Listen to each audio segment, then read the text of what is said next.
زمین میلی نہیں ہوتی، زمن میلا نہیں ہوتا۔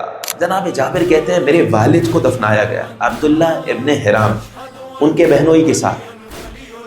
حاکم شام کا جب دور آیا، سیلاب کا رخ حاکم شام نے باقاعدہ احد کے قبرستان کی طرف کر دیا۔ احد کے قبرستان کی جانب سیلاب کا رخ ہوا، قبریں کھل گئی۔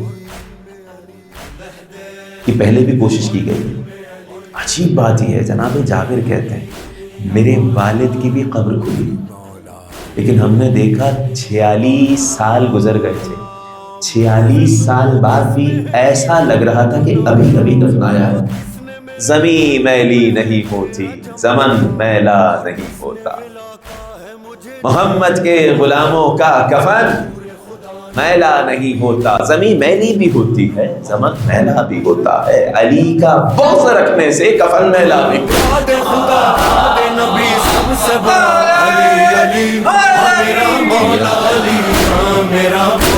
ہے۔